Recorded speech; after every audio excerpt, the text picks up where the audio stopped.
Today we're learning about Erikson's 8 stages of development. So if you are psychologically minded or you just wonder what people go through at different ages and perhaps why they're behaving like they are, then please stay tuned. You'll learn a lot.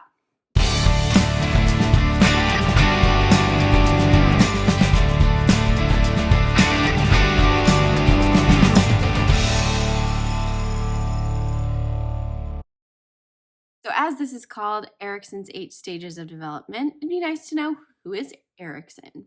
So Erik Erikson was an American psychoanalyst who theorized social development continues past childhood and that each stage of life has a psychological, social struggle. So he has 8 stages that he broke them down into. Now, like most theories, his theory has been criticized and praised for both valid reasons. So one of the criticisms of this theory was people kind of have the thought of like, well, okay, so we know that people go through this, but how do we deal with this? Like, how do we get through these stages more effectively? And while that's a valid point, people continue to psychoanalyze and experiment on and do research on those things. I mean, I think I see so much out in the world now that we learn about socially, about, well, how do I navigate this part of life better than we used to see when I was younger. So, I mean, I think we're just constantly learning about that. So, in my personal opinion, I don't think that's a huge deal criticism.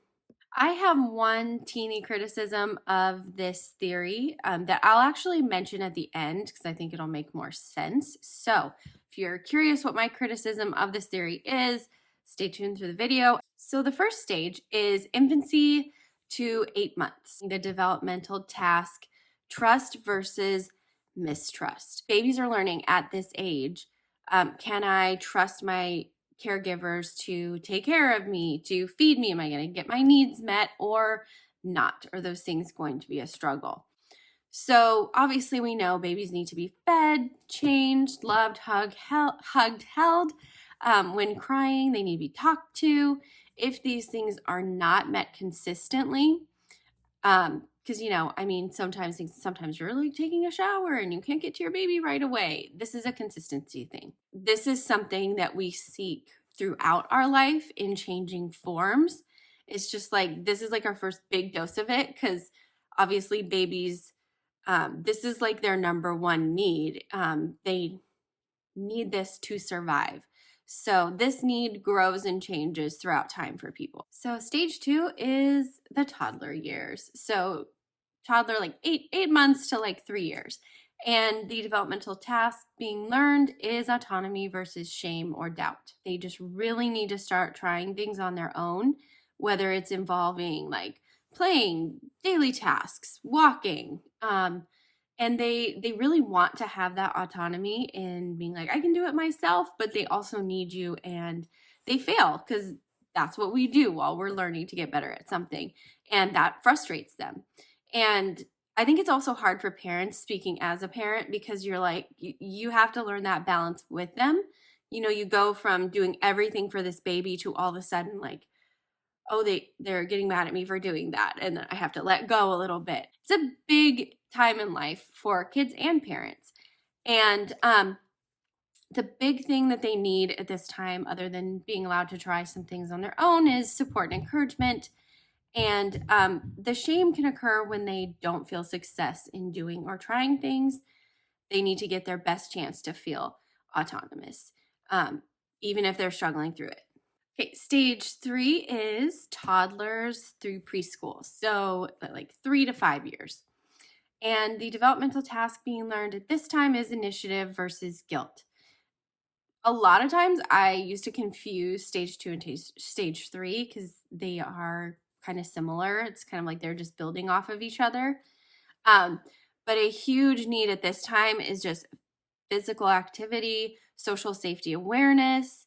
And at this stage, it's important for them to feel a sense of control and freedom and to try to problem solve. So, having support while doing that, and still like, just like the last stage where We're having to like let go a little bit, let them try, let them fail, let them succeed.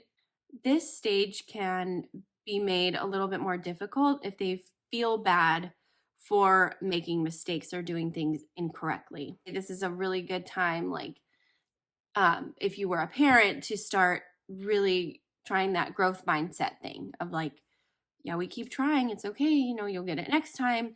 And instilling that at this age, I think, is really important because they are going to struggle through things and they're going to do it again later in life. So, setting a good foundation is hopefully a thing that can happen. One thing as a parent, I specifically remember about this age that I still see sometimes. One of my boys would spill something sometimes and he'd get really upset. Like, even though we were not getting upset about it, he would get so upset. And he still kind of does sometimes when that happens.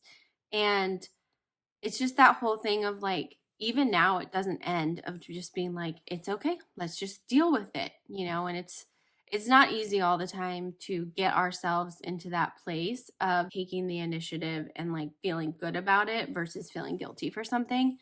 So I know a lot of these theories talk about, here's what parents can do to make sure it's this one and not this one. And that's true, but it's also true that sometimes kids just have to like decide and learn for themselves. Like, what are you going to focus more on? That the fact that you took initiative and it's okay and we make mistakes, or, are you going to feel guilty? And that's something that we work on all throughout life is, which way are you going to go? You got to practice doing the one that feels healthiest for you. Stage 4 is 5 to 11 years. So the developmental task at this time is industry versus inferiority. So some needs at this age are gaining confidence in skill building and belonging with groups that suit you. So gaining confidence and belonging are huge themes throughout these ages that will just continue on forever, right? But we'll get a little bit more intense even after this age group. Challenges can occur at this age. And when I say challenges occur, I mean like might tend to feel more of the inferiority piece than the industry piece. If we are not feeling secure in our skills or our social circles. And so at this age, it's important to pay attention to what feels good to you, and like who feels good to you to be around, and what is it that you enjoy? What is it that you're good at? Those are things to focus on, especially if you're that age. Start thinking about that now because it'll just become more important. Stage 5 is the teenage years, so 12 to 18.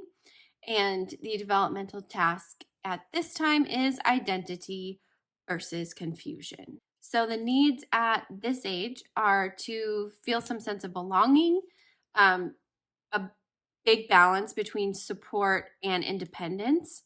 So still need that support to fall back on, like adults who support us and family, but also having the independence to, start to grow up and do more adult things, and to have connection and to have something that you feel good at doing. Challenges can occur here when you feel you don't belong, or you can't have any independence. Maybe you have independence, but you don't have the support. So basically just having a balance within these things. Challenges can occur at this age if someone feels like they don't belong, they don't have like a group or a circle that they belong to and feel a sense of community and connection with. That's really important, and not just for teenagers. This goes for adults too. Teenagers do tend to show signs of struggling. And I mean, we all know that, the hormones thing, teenagers go through things, they might be more hormonal and all that. But if they're showing more signs of those things, like and they're increasing and more intense, that could be because some of these needs are not getting met. The good thing about this age, if you are feeling like you don't belong, or you don't fit anywhere, or something just isn't quite right, that's common. And the thing that is the good thing for you is to just know that you're becoming an adult. This is the beginning of it. You can slowly start to decide who you want to be around and what feels right to you from here on out. So things won't always be the same. If they don't feel great right now, this is a time when you start learning those things and you'll figure it out. Stage 6 is young adult to adult, so 18 to 40. I think this is like the largest range that there is, which totally makes sense, because this one is basically just has built upon all the other ones we've discussed, and these things stay important for a very long time. So the developmental task is intimacy versus isolation. A lot of people tend to think of intimacy as a romantic component of relationships. The definition says closeness and connection with others. It doesn't necessarily mean romantic. I mean, ideally, you want that in a romantic relationship, but you can have intimacy in any relationship, and hopefully you do, because that's what provides stronger connections. This is actually the stage that I am currently in. And needs of this age are close relationships, people to talk with and feel mutual support. And challenges can occur when you haven't found your people and you don't feel you can both trust yourself and or others. Huge thing at this time is basically just building those relationships and nurturing those relationships, versus becoming isolated and alone and not really a part of any strong foundational relationships. Stage 7 is middle age, so that is 40 through 65. Developmental task at this age is generativity versus stagnation. Needs at this time are taking care of yourself and those around you, physically, emotionally, financially, socially, all the things. Like, you have learned all these things growing up, and now you need to like really apply them if you want to feel healthy. Bodies become a little bit more complicated and need a little more care as we get older. So you got to make sure you're taking care of everything going on inside of it. Challenges can occur when a sense of self or a role has not been fully developed. Sometimes fears can override the ability to change and grow. Sometimes self-centeredness can take over. So it's kind of like, just at this age, being aware of the fact that you will need to have these relationships developed where you feel there's like this mutual sense of care and taking care of each other in your relationships. I'm not in this stage technically yet, but I do start to feel like I am paying a little bit more attention to the concepts in this naturally, and I see them all around me naturally now. Like, I see a lot of people that are in these age groups that are doing a lot to help the younger generations. And that is a big thing with this stage, is like, are you going to help the next stage develop into the best people they can be and help them along so they're not alone in all these stages of life? It is funny, I had forgotten about this, and then I just came back to this recently. I was like, oh, I used to be so interested in those 8 stages, and I started thinking about people around me and people that I follow online, and I was like, there's so much truth to this. The last stage, stage 8, is 65 to death, and that is integrity versus despair. That's the developmental task. I think a lot of us know that integrity means being honest, strong, faithful to your ethics and morals and all that.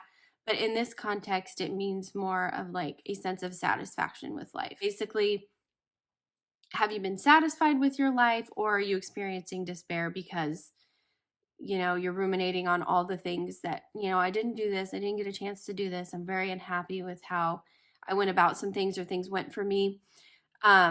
So that is kind of the challenge end of life is like, how do you feel? And I think most people want to feel a sense of integrity about their life. Like, hopefully they feel good about it. Needs at this stage are developing resilience, because, things do get a little more complicated as you get older in terms of, people passing, maybe there's illness, these things occur more. So, other needs are healthy perspectives of life, support, and then challenges can be with difficult life events or unhappiness with the life they've led.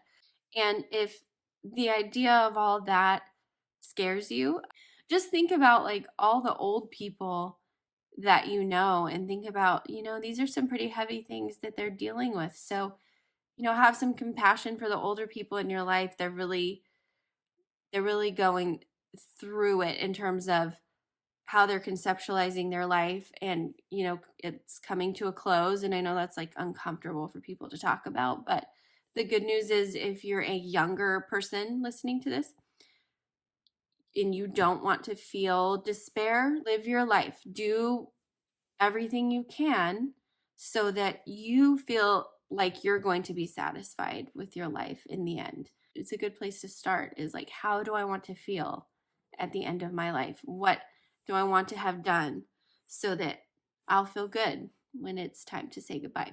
I will now get to my only criticism of this 8 stages of development theory, which, it's really a perception thing. Like, some people, when they hear the stages of development, they might not even think like this. This can seem a little bit black and white. Like, it is set up in such a way that's like, this versus this is how it's going to go for you. And my only complaint about that is learning isn't so clean cut like that, and it continues.